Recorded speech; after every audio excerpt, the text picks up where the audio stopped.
All right, welcome everyone to another edition of our weekly Friday market update. Every Friday, I look into the different headline articles that might be of interest to my network and give you my insights as to what is happening with the local economy, but also what is happening from the real estate front. At the end of these videos, I also go and extract the data from the MLS. So you're going to be able to see as, in a sense, real time as it will possibly get. I always extract the information basically this Friday morning. So every Friday morning, I pull everything from the MLS. So you'll be able to see very up-to-date information. But before we begin, as usual, if you are renting or know of anyone considering to do a trade up, it's hard to argue a better time than it is right now to go through that journey. Love to go discuss with you different options and we can figure out a game plan from there. Without further ado, let's get started. Okay, so while refinances have been incredibly popular given how low interest rates have been, Fannie Mae and Freddie Mac have made a change, which will be a new fee on mortgage refinances. So they have actually enforced that refinances after September 1st will have a refinance fee of 0.5% on top of what you already have. So don't keep trying to time it. In general, the strategy for refinances is you do it whenever it makes sense. And if it happens to drop, great. But don't try to think you can try to bottom out, because now while rates are low, they're not going to be as low as it could possibly be given there is this 0.5%. Now, what that also means is for the people that have already gone through or in the process of they had a rate locked, it won't be affected, but it may be too late now if you're just starting your refinance or considering your refinance, given it's all going to be closing after September 1st. Now, why is this happening? Fannie Mae and Freddie Mac want additional buffer, given that, there are uncertainties in the marketplace. They just wanted to have some sort of, the banks already had a lot more caution to begin with, but they also want extra protection. But it certainly will slow down the refinance marketplace. However, even though it's still 0.5% of an impact, it'll still be better than what most people have because it did drop very quickly. So it's something to be aware of, that this is moving forward for all refinances. So don't say I didn't tell you, but I told you. Move on to the next one. Now, at the same time, interest rates have some pretty incredible things right now in terms of purchases. Now, United Wholesale Mortgage announced Tuesday that it's rolling out a plan to offer borrowers as low as 2% for purchases and refinances for a 30-year fixed rate mortgage. Now, this is definitely a very exciting headline. I have personally not seen this myself. The lowest I've seen for a 30-year fix for purchases here in the Bay Area is around 2.7, 2.8. You can see the average is about 2.88. But apparently in some areas, they're able to get under 2% for a 30-year fix. So pretty incredible for that. I haven't personally seen it, but it is out there somewhere. That's why they made the announcement. It's caught a lot of headlines. Now, average U.S. mortgage rates have actually risen from the record lows. We're still at really low levels, still under 3%, but we went up a little bit from 2.88 to now 2.96. Still really good. I suspect that rates will continue to either stay about this level or continue to drop slightly over the upcoming weeks. But at the same time, just like how refinances have changed, don't try to tempt or test the faith in this. You just never know when things will pick up again. So no, from a historic perspective and from a relative perspective, we have incredible levels right now. Take advantage of it. Don't try to think that you can time a market. It just doesn't work that way. So, one of the things that we saw last week was the mortgage applications had changed in terms of they had dropped slightly last week, but now they're back up again. So mortgage applications are back up 6.8%. Refinances are still very big. Perhaps some people caught wave of that 0.5% change, even though that was just announced a couple of days ago. But something to be aware of, that activity is still very strong. We may have had a very slight dip from a percentage perspective, but year over year, still extremely high. So something to be aware of in terms of the activity that's happening. Same thing for refinances, because refinances are at a high level. A lot of refinances are still moving very quickly. I've seen some banks close still in like 30 days for refinances. I've also seen some banks take 3 months for refinances. So be very careful and ask that lender, like, how long does it typically take to do a refinance? So you know how long it's been, because clearly, I have a client that's been waiting for 3 months, and clearly 3 months is a long time. That rates have changed drastically during that time. So hopefully you'll be able to find one that has, a pretty short turnaround, usually about a month, but be cautious. It may take a little bit longer than what you may expect. So when it comes to home sales, August is the new May, keeping agents busy into the fall. The reality right now is a combination of things. Because we've had such a strong lockdown from March and April and into May, a lot of it has been delayed. A combination of factors. The work from home policies are being extended. So people now have a better idea, like this will last a little bit longer than they may have thought. That's number one. Number two, kids are not, there's no vacation these days, right? People are not going anywhere other than quick road trips.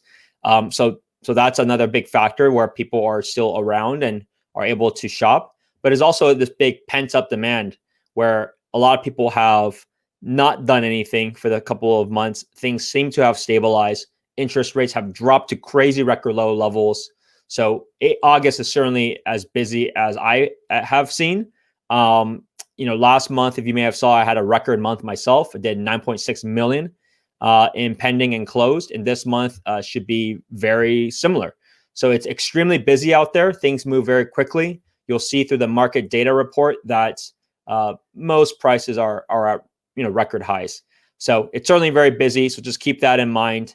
We'll see what happens over the upcoming months, but as of right now, the momentum is still very strong. Okay, so as I mentioned, every week I always extract the data from the previous Friday up until yesterday, but the information is collected every Friday morning. So this is as up to date as you'll possibly get. I look at every county and then I give you my thoughts, and my experience is given I make offers every week. So I know what's happening in every market across the Bay Area. So let's take a look at San Mateo County. So San Mateo County, you can see new listings are about the same as what it was. So there's no excuse of low inventory from a perspective that we have less people willing to sell. It's actually about the same levels as before. So we look at next, list price decrease, about the same as it's been, nothing too dramatic. It actually has lowered since the previous weeks. Transactions falling through, very, very low. Total number that went contingent pending is still very high, right? It's all about a ratio. So as you can see, it's almost like if there's 169 new listings a week and 159 goes pending a week, it basically means the average in a sense is only about 1 week, 1 to 2 weeks days on market for good and fair price properties. So things are still moving incredibly fast. Here's to take a look at the charts. So what was interesting was this is a chart from last week, and this is a chart from this week, even average with the previous week. Very incredible. As you can see, I initially thought that prices may have slowed down a little bit. And so it was only 1 week in for August. So you can see the numbers had dropped. However, look at how much it has picked up over this week. Basically, the average price, because this is now average of that week too, the average price was 2.7 million for the last week. Right. So even though there was about 100 more that went pending the 100 that went sold this week, you can see now we're hitting back to record highs. So this is a surprise for me. I thought things may have been just kind of flattened, but so we'll see how this progresses next week until the end of August. But as of right now, smashing records. So even in San Mateo County, where the average prices are much higher, at this point in August, they're already approaching close to over $2.4 million. So pretty incredible to see. Now, in terms of condos and townhomes, looking at last week, it was relatively flat. Looks like this week, actually, things have picked up. So we are actually approaching new record highs for condos and townhomes in San Mateo County. So it's not flat here. So it just gives you an idea that the market has been picking up across the board. I see it for myself because I have a few clients looking at townhomes. Before, there wasn't much competition, but now people are realizing, hey, look, they are going back to work. Location still matters. These are still nice places. It's still, much less expensive versus single family in the same areas.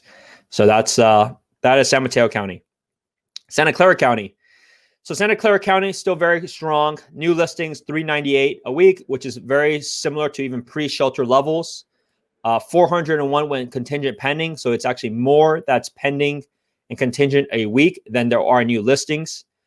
So you take a look at the data itself. August, looking at last week, it will continue to trend upwards. Looks like it has dropped a little bit, but it's still fairly high. July was our record time. August is a little bit less than that, but it's still same levels. I still see properties move very quickly. This week, unfortunately, I made a bid for a beautiful Sunnyvale house, single family. They listed at $2 million. Ultimately went in that case for over $2.2 million. So gives you an idea. Across the board, prices are still going very well. It's still very competitive out there. Condos, townhomes, there is a little bit of just a flattening of it. So as you can see for August, it's about this. It's a little lower than July, but it's been relatively flat for the year. So if you were actively looking for a condo or townhome, I would actually say this is a pretty good time for that, given your interest rate levels are much lower than it was before. So remember, at the end of the day, you're looking at price, but at the same time, you're thinking about how much are you actually paying a month, and it is lower than what it was before. So it's pretty good for those that are interested in condos, townhomes in the Santa Clara County area. Let's take a look at Contra Costa County. Contra Costa County, as I have pointed out, is one of the hottest markets out there. August is a little bit, just slightly lower than what it is trending for July so far, but it's still close to $1 million for a single family home in Contra Costa County. So something to be aware of. This has been driven up significantly, given it's still close to a BART line, but at the same time, it's still, it's a really big house, nice yard, a lot has swimming pools. So it's very enjoyable for a lot of people that want to work more remotely, yet still have the proximity to a public transit. But what's interesting is the condos and townhomes, because their price points are much lower. You can see August is trending to still be very, very high, record times. We're actually averaging now still over $600,000 for a condo townhome in Contra Costa County. So something to be aware of that for the most part, other areas, this is relatively flat. But in Contra Costa, given their price points are much lower and people taking advantage of the record low interest rates, that is still moving up.